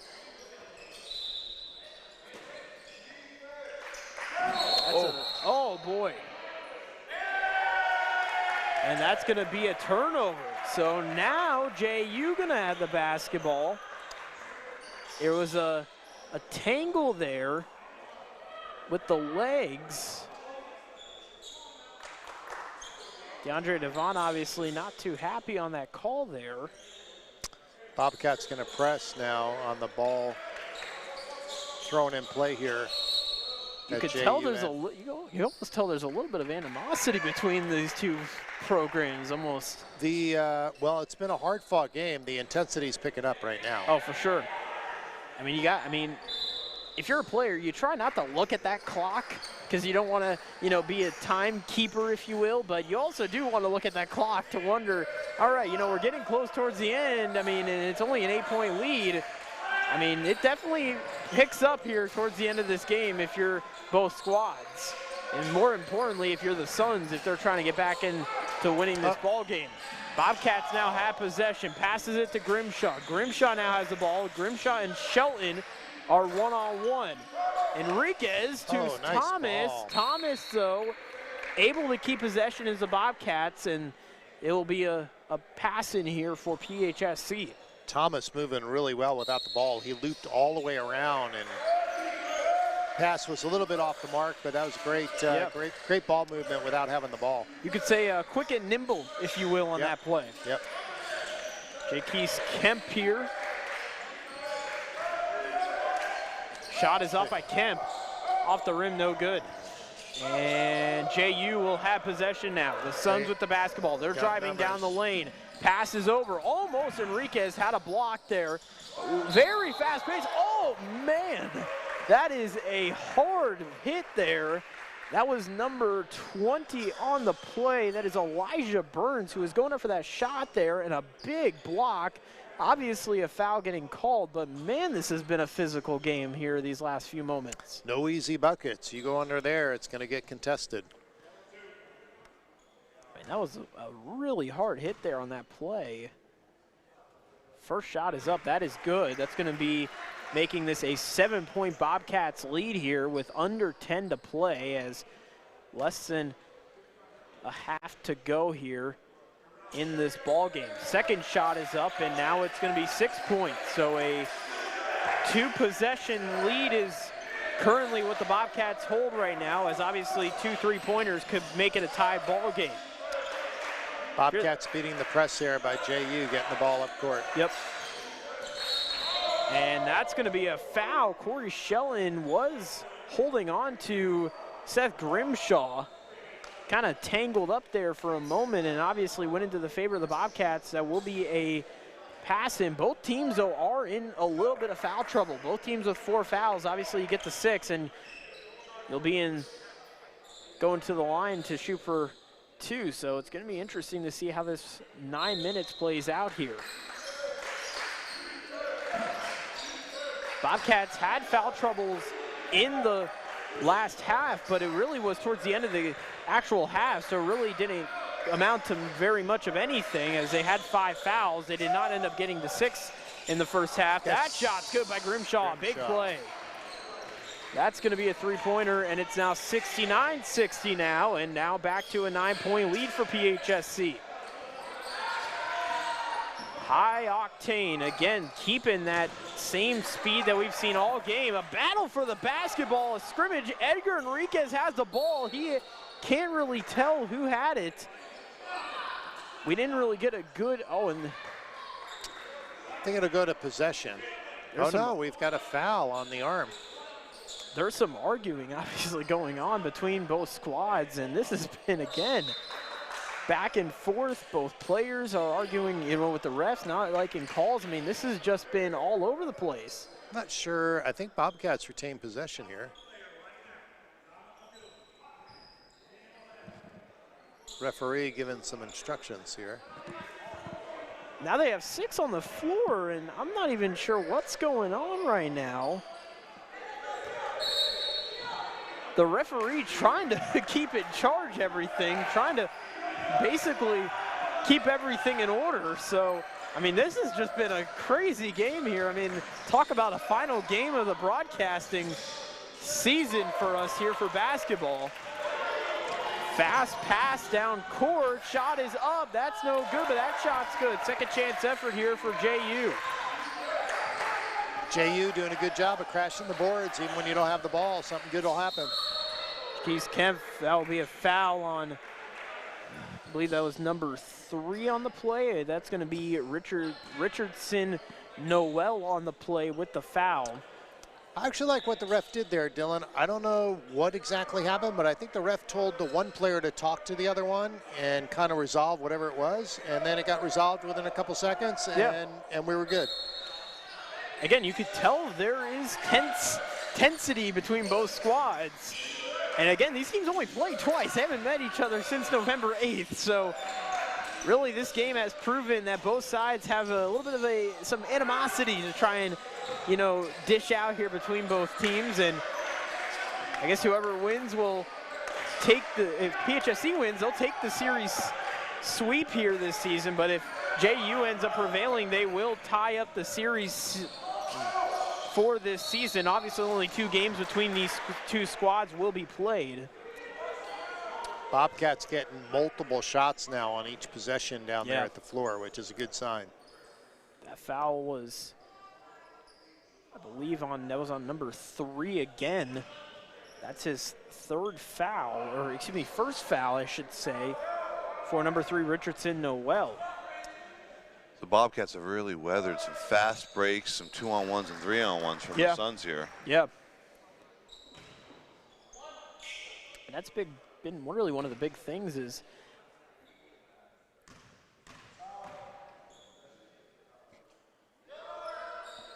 shot is good. As I was going to say, that's been one of the big things to watch here is JU has had some big 3-on-1 advantages going down to their side of the court. That PHSC has just kind of gotten unlucky. It was kind of almost like wrong place at the wrong time for PHSC. But they've been able to, you know, keep this extensive lead, kind of keep it around a 9-point, 10-point lead, and that's what's been interesting is the Bobcats have really not let off the horse, if you will. They've been able to keep, you know, playing their game to their style. Hey, I want to say hi to Marvin Elliott. Greetings from Kissimmee. Dr. Elliott is the Executive VP at Johnson. Okay. He says, go Suns. Oh, boy, we got the... Yeah. Thank you, Dr. Elliott. Good to have you with our broadcast. I was about to say, if only there was a way we could get him on the broadcast. We can have him in the... Yeah, next time we play here, Dr. Elliott, come visit us. We'll have you join our booth. I'll tell you, it's a true joy. If you get a chance to join Bob and Dylan, these guys are pros. We're lucky to have them. And, you know, the crowd should know, too, there's a lot of work that goes in before and after these events, too. So just want to thank you guys for all that you're doing to put this in on your own time and volunteering to do this great broadcast. Big hit. Yeah, big hit. 2 guys are down. Enriquez is down face first. He's getting up okay. Again, it's been a physical game. Enriquez is shaken up a little. He's okay. That's on number 20 for the Suns. 1-1, so we're in the bonus now, right, Dylan? Yeah, we've been in the bonus. There were 7 fouls just a minute ago. Now there's going to be 8 fouls total for JU. So now the Bobcats are going to be in the bonus, which definitely is going to be huge because there's a lot of time left, and it's still a relatively close game. I mean, it's still under only 10 points, so the bonus could definitely play a factor in the remaining minutes here, this second half of action here. Again, a well-played game, very competitive, very aggressive, but you know, there's a way to do those games, and they're good games. You know, they're not out of control. Both teams are playing disciplined, well-coached. So just a hard-fought game. It's going to be exciting here with this last 7 minutes. Yeah, it's going to be very, very interesting to see the last couple of minutes, how they play out here for both squads. And again, I think the bonus is really going to now play a factor in the remainder of this game. I think now that the Bobcats have the bonus, they can kind of play that into their advantage. These guys got to take care. With this kind of intensity, the officials are all over everything right at the moment. Yeah, you can tell they picked up their foul calling a little bit. Shot is off. That is good. So now 72-64. It's now an 8-point lead, and another opportunity shot. If it goes in, it will make it a 9-point lead here for the Bobcats. Grimshaw ready to check back in for the Bobcats on the next whistle. Yep. In, and that's good. So that will be making it a 73-64 ball game after the 2 made shots by Edgar Enriquez. He'll come into the game now, and Grimshaw checked in. So the Bobcats, again, with a 9-point advantage with under 7 to play. A lot of time left, but again, the bonus may come into factor here as we play later on into this ball game, and especially if you're trying to foul. If you're JU, you can't just go and foul, because then it's going to be a 2-point play possibly for the Bobcats. So it's really going to be interesting to see the whole foul situation if we get to that point here later into this game. We may not see very much of that here towards the late stages. Devon not able to keep control. Battle for the basketball. Oh, able to pass it, and what a play. Are you kidding me? Jaquise Kemp passed it to Warren McLima. McLima unable to make a play on it. There is an injured player down on the floor right now. I can't get a tell of who that may be. You can definitely tell he is in very much pain. Bobcats getting that turnover and then driving real quick for the easy layup.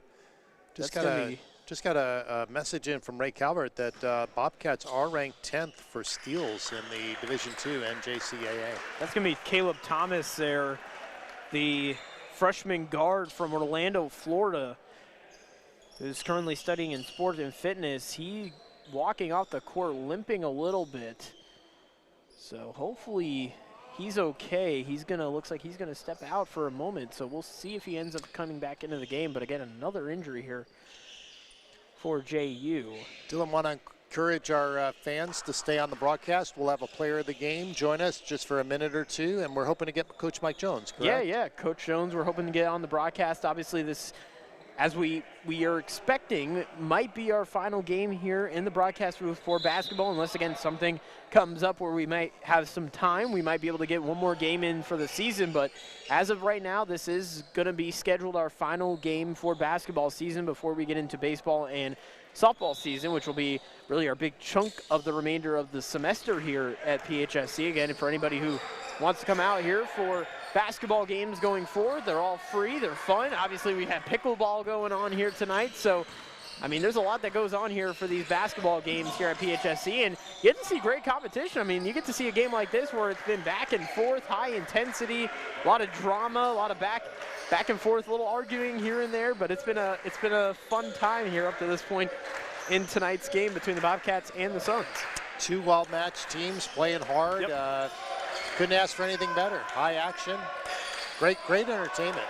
The Bobcats continue to make adjustments that they need on the defensive boards, pushing.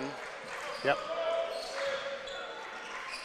Passes over to, that is again number 1, Corey Shelton. Shelton one-on-one with Grimshaw. Over to number 5, that is going to be Brian Braun. Braun, the shot is off, in and out, that's good. Braun's hit a couple of good shots. He had a three-pointer earlier in the first half. It's 77-66. Bobcats with an 11-point lead. And that's going to be back and forth. That will be Suns basketball. I believe that was a backcourt violation. That's where the ball goes over the mid-court line and then goes back over, correct? Yep, backcourt violation. Yep. So Bobcats will lose possession, and it will now be Suns basketball. But you got to look at the time right now, and it is an 11-point lead. And you know, as you get later into this game, you know, things start, you know, looking bleak when it comes to the Suns trying to make a comeback here. So yeah, it's going to be interesting to see how the remainder of this game plays out. The Suns got some shooters, couple three-pointers. They can close the gap quickly. Oh, very sure. One There's right there. one, and that's good. Wow, so Brian Braun from Kissimmee, Florida, the freshman point guard, able to get a shot off. He's one of the smaller guys in terms of size on this team. He's only 5'6", but he made an impressive shot there. That's not his only impressive shot. Braun's hit at least 3 that I can remember. Yep. So it's back down to under 10-point lead. Shot is off, that's good, and back to a 10-point lead again. Good job by the Bobcats finding the easy look there. Bobcats trying to keep this double-digit lead. Shot again is off, but no good. The second chance effort, and again the Bobcats just not able to regroup on there. The Bobcats have struggled with those second chance points. They just haven't been able to regroup all together, so that's been kind of really one of the big key, I would say, keys that have kind of kept the Bobcats back here. Grimshaw getting that easy look. So the Bobcats going to multiple people looking for the easy looks, for the easy baskets. It's 81-71, 10-point lead. Bobcats trying to get win number 3 in a row and get win number 4 here at home when we broadcast it. That's kind of our personal record stat, if you will, here we've had so far this season. Another shaken up player over there. That is going to be number 20, Elijah Barnes. And again, really you could tell the the physicality between both teams, it's kind of taking a toll on some of these players. Got great athletes on both sides. They're Yeah. playing hard, and those things happen. But referees have done a good job with the game. Yep. And like I said, but well-coached teams. I mean, there's a Yeah, for purpose sure. behind all of these plays at both ends of the court. For sure. Shots off, that is good. And we continue to get great camera work for those that are watching from home. They really get to see Tyler exactly what we're talking about. Yeah, Tyler and James are awesome. In fact, William Soto had an early shout-out to Tyler and James. Big shout out, Tyler and James. I guess if we want, I'll take a look real quick through the remaining schedule here for the Bobcats. I think this will be a good time to take a look at what's to come. As we mentioned, next Monday will be their home game against Trinity College. That was our first game we got to broadcast here for basketball. That was an exciting game we got to broadcast between Trinity College. We had a lot of guests come on the broadcast, so that was exciting. That was our recognition of the fitness room. Yep. Donated by Dr. Rao Musunuru, our chair of our board of trustees, and our college president, Dr. Tim Beard, with the new fitness room. Yeah, so only a few more home games remaining. So we have a home game against Pinellas Prep. That'll be on the 26th at 7 p.m. January 29th at 2 p.m. will be Florida Gateway College here at home. On February 1st, we'll play Rad Sports Academy. That will be another home game, and that'll be a 7 o'clock tip. And then our last few home games of the season will be the 11th and the 15th. We'll have Florida Gateway College, as we had mentioned on the broadcast. Somebody chimed in on the chat room that we will be having that game out on the 11th, so that'll be a 7 o'clock tip.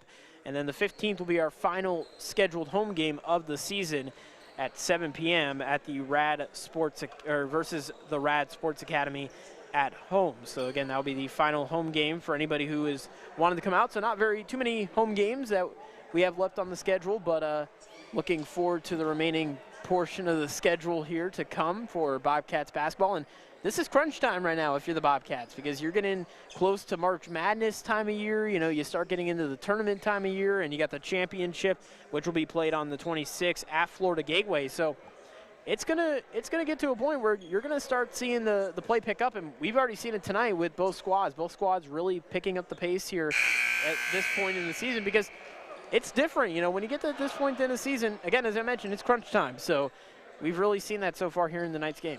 I think we're going to report our attendance at a little over 100 people. We had over 50 watching our live broadcast online.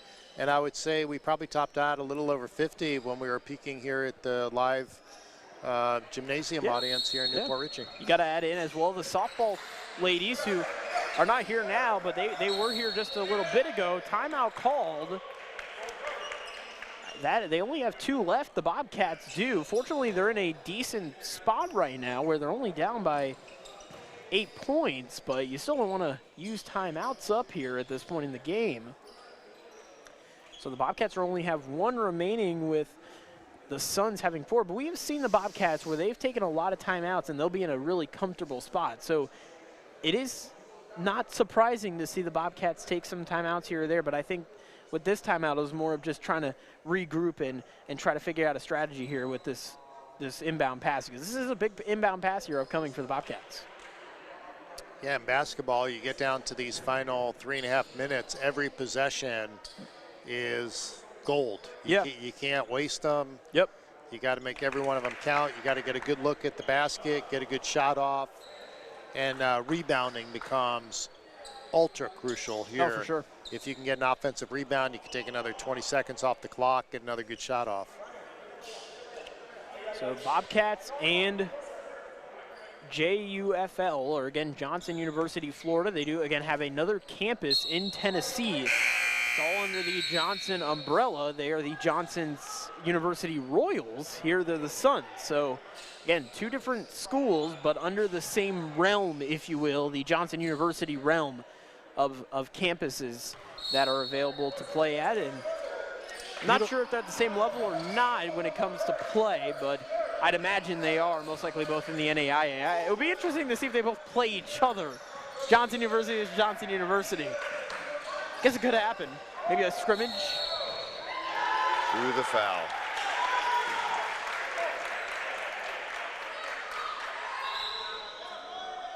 That's on 4. That'll be Grimshaw with the foul there. Yeah, that was an offensive foul on Seth. That's 7th foul for the Bobcats, which means both teams are now in the bonus. So now both teams have to worry about the bonus. Bobcats were in a decent spot with their fouls, but now again, both teams really, the bonus advantage now is basically done. It's now the Bobcats don't have a bonus advantage, and JU also has the bonus, so really the advantage for either team with the bonus is basically out of the water at this point. Might come down to who can shoot free throws better and down the stretch. Yeah. Again, it's an 8-point Bobcat lead here as we are getting close to the finish of this ball game. I believe we have never been to overtime yet in this season with the Bobcats up to this point here for broadcasting. So we'll be interested to see if we get an overtime game, but currently with the way the score looks, we might not actually get an overtime game. So we'll see how the remainder of this 3 minutes goes. See JU stepping up the defense, looking for some turnovers. Bobcats wanting to take a little time off the clock here. Oh man, and I believe that was going to be a foul. Foul, but I don't think it's a non-shooting foul. No, it's going to be on number 20. That is going to be 2 shots. Elijah Barnes, 2 shots, yeah. Good. It was hard to tell because it almost looked like he might have had footing under the rim there, but they decided that he didn't have enough there, and he did end up falling down towards the end, so that might have been what made the deciding factor there. And I think he got him on the arm as he was going up. So. So 2.5 minutes of play here left to go. Bobcats again trying to look for win number 3 in a row as we kind of wrap things up here from Newport Richey. Again, I would say about 1.5 minutes. We'll make our player of the game selection, if you will. We'll pick a player, and maybe we'll get Coach Jones as well on the broadcast.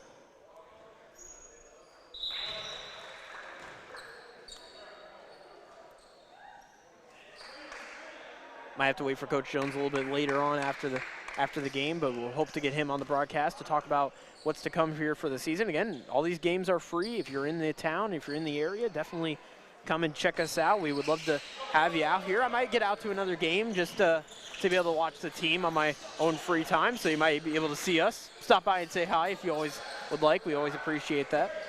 Ask for autographs. They love giving autographs. We have signed 1 autograph so far. We signed that football at the Bobcat Bowl, so we did sign an autograph here in our broadcasting career. And you also signed the final scorecard when we won our game to go to Burlington.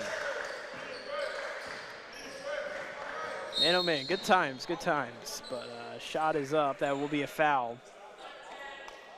That'll be on number 10, Caleb Thomas, who is checked back into the game after having a pretty brutal injury, or it looked like it was at least an injury. He got shooken up a little bit when he was on the court. He walked it off, and is now back into the game. Shot is off by Grimshaw. That is good. It is now an 11-point lead. And timeout called. Believe this is going to be on Johnson University.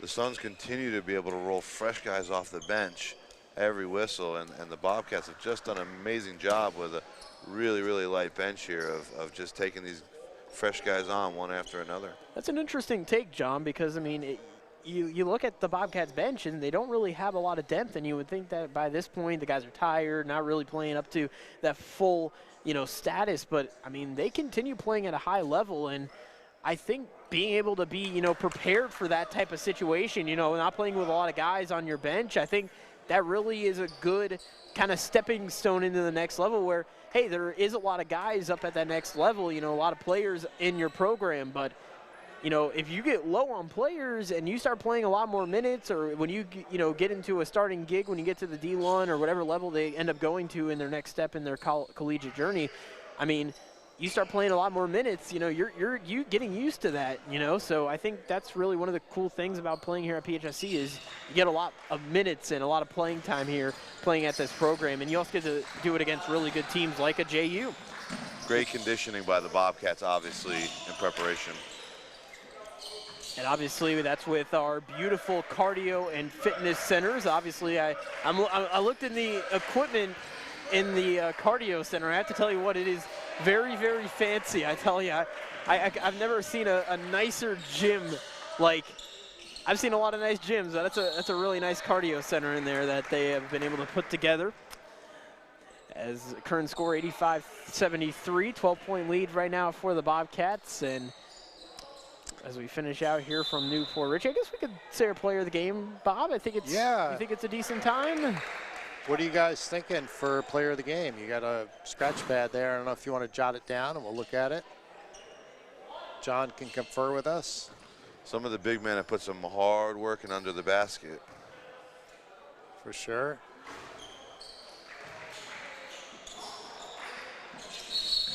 I have a player of the game, and there's a lot of guys who have really contributed, but I'm going to go Jaquise Kemp. Congratulations. Kemp has played some good made some good plays tonight. He's made some nice shots. He's really been a good player. He's made some good defensive plays as well, and I think he's been all around. I don't know what's your take on it. We could ask the fans even too. Who do you guys think? Fans are still with us. We got 47 out there on the chat board. Jaquise Kemp was instrumental first half. I remember for sure. Took over the game for a few minutes. Edgar Enriquez has been very physical and has made some big plays that have gave us some big opportunities offensively. I think DeAndre Devon has probably got a pretty decent amount of points. Yeah, Devon also. We might have to check in with the guys at the table up here to ask them what the current stats are. We don't have a actual live stats sheet, if you will, posted on our computers up here, but we'll see if we can get maybe some stats here to try and maybe help with picking our winner, give it an actual statistical choice here when it comes to stats. Well, and there's the statistics, but these guys showed heart today. Oh, for sure. I love the intensity. For sure. And, you know, they turned around some things that weren't going the right way early on. And they matched these guys' intensity on both ends of the court. Yeah, I mean, outside of maybe playing, some of those second chance opportunities, not being able to really, play defensively sound, which it happens. It's hard. You got to kind of regroup in order to get yourself set again with those second chance efforts. I'll tell you what, it really all top to bottom, the Bobcats look good. I mean, everybody really contributed somehow, some way, and as you mentioned, the heart really was proven tonight for the Bobcats. But Bob, and you had pointed at my sheet, I think we both have a choice here. I don't know what the chat's saying, but well, there's a lot of guys who could have been player of the game. I did confirm Jaquise Kemp was high scorer for the game going into this last minute. So yeah, I think we'll go with Jaquise Kemp as our player of the game. We'll see if we can get him in for a quick interview. And also we do want to get Coach Jones as well, hopefully, in as well after the game. Talk to him about the next kind of chapter for PHSC basketball, if you will. Coach Jones said Jaquise was a player to watch tonight, right? Yes, he did. Kemp is well deserving. Great effort today. Yep. I wish we could give our athletes something for being player of the game, but that's a major violation of the NJCAA. When you had first started, Bob, when we had first started doing our broadcast for basketball, you had said, we'll give them like a pat on the back or something, you know what I mean? So we'll have to do that, or, I don't know, we'll have to do something nice for them. Maybe give them like a shirt or something. Well, I don't know if we can do that, but I think they really enjoy visiting with us in the booth. So hopefully they can do that, say hi to the family at home. And it'll be cool if we could get them like a little plaque. Is it okay? Would it be against the rules to give them a spot for their jersey each time they could get spots? Ooh, I like that. That's good. That's I don't know who came up with that idea, but that's an awesome idea. Shot clock violation. Wise man once came up with that idea. So the Bobcats will end up winning tonight's game, 11-point lead, and this will do it. So we are still undefeated. Yes, when we broadcast Bobcat basketball, we are undefeated. So this will be the end of the game. This will possibly be the end of our broadcasting basketball here at PHSC. And the Bobcats do it. 88-77 is your final score here from Newport Richie. The Bobcats able to get the job done in what was a close game at various points here in tonight's ball game. But I'll tell you what, it was high intensity, high drama, high octane as well, and really a great physical battle between these two schools. I'll give credit where credit is due. The Suns played great tonight. Yeah. But the Bobcats able to get it done here this evening from Newport Richie, Florida. Again, 88-77 is your final score. Bobcats now on a 3-game winning streak. They are now 7-4 at home and have played very well here at home on the season. We're going to try to get a couple words here from Jaquez Kemp before he goes into the locker room. You grab Jaquez. I do want to point out Marvin Elliott said JUTN plays in the NAIA Appalachian Conference. So they play in the National Christian College Conference. One college, 2 campuses. Really thanks us for the broadcast. So we appreciate that feedback. Jaquez just went into the locker room. We'll see if we could try to get him maybe. If not, we can try to get Mike Jones right now while we can maybe. Where's Coach Jones? He's right up there. I know we do want to get Coach Jones also on the broadcast before we sign off here. I'll get Marquise if you want to start with Coach Jones. Yeah, we'll start with Coach Jones here as we got.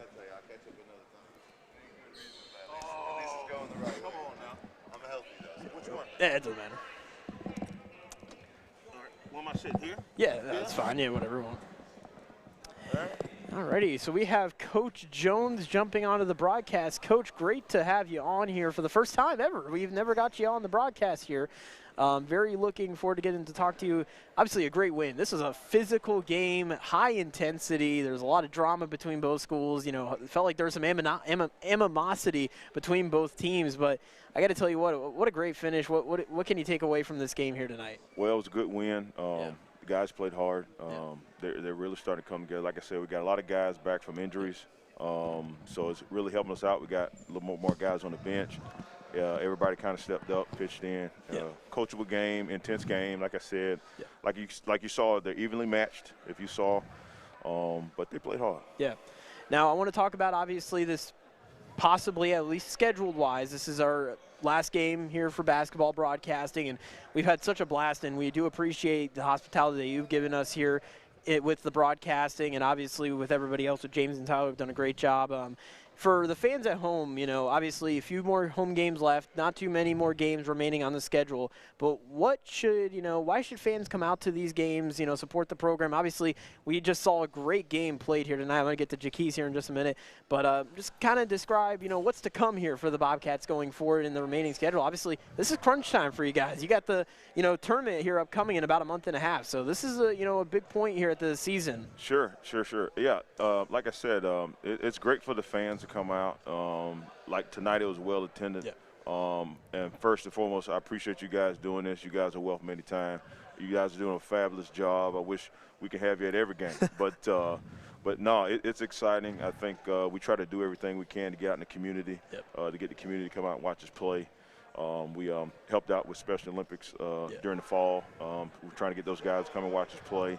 You know, we got Pastor Adams over across the street that he comes in and practice and help the guys out. So we encourage the whole community, if you're around, if you got nothing else to do. I know it's great to watch it at home on Zoom, but if you can come in, man, these games are very exciting. We always invite every local coach and teams to come in and watch these guys play. So, but these games up-tempo, these college basketball, so we're looking forward to people to come and watch us play. Oh, yeah, it's been a blast. I've really enjoyed every second of it, and I appreciate, obviously, letting us be able to do this. I know me and Bob have had a blast just doing it, and Bob has said that this is our sport, it feels like. We've really embraced it, and we've enjoyed getting to do it. Now I'm going to head over to the player of the game, Jaquez Kemp. Jaquez, I got to say, man, what a great game you had tonight. You made some big shots here tonight. You were really all over the place tonight. Kind of talk about tonight's game, and also, again, a really physical game as well. I could tell there was some animosity between both schools. Yeah, appreciate it. I just want to thank Coach for allowing everybody to be there. So a whole bunch of hardworking guys, you know, coming together. A lot of people got hurt, so we had to pull it out.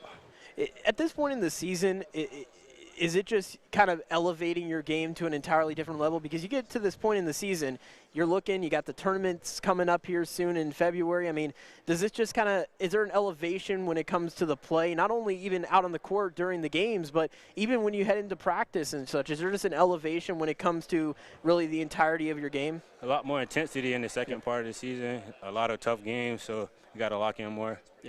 And then finally, to kind of end things off here, you know, again, a great big game for you tonight. But how do you kind of build off this, you know, going forward, heading into the next couple of games for the team? Just keep working hard as a team. Everybody get better every practice, every game, and hopefully we win that championship. I like it, guys. Well, I appreciate both of you jumping on here. The broadcast, we appreciate it. I've had a blast being able to do these games with you guys. Hopefully we'll get another game in before the end of the season. But, again, appreciate your time. And we'll love it. Go Bobcats. Yes, sir. Go Bobcats. Thank you, man. Oh, you're welcome, guys. Right. Thank you. Congratulations again to the Bobcats, and Congratulations to Coach Jones and Jaquise Kemp on the player of the game, but that will basically wrap things up here from PHSC. Bob Bade and Dylan Spalding. Bob's currently standing up and walking around, but I will, I guess, close things out, ladies and gentlemen. Thanks for everyone tuning in and for coming on the broadcast with us. We will see you guys soon. Definitely we'll have baseball and softball coming up here, but we do hope to maybe get another game of basketball in. We might get something in here and scheduled later on in the season. But appreciate everyone jumping on here, and have a great night from Newport Richey. And 88-77 was your final score.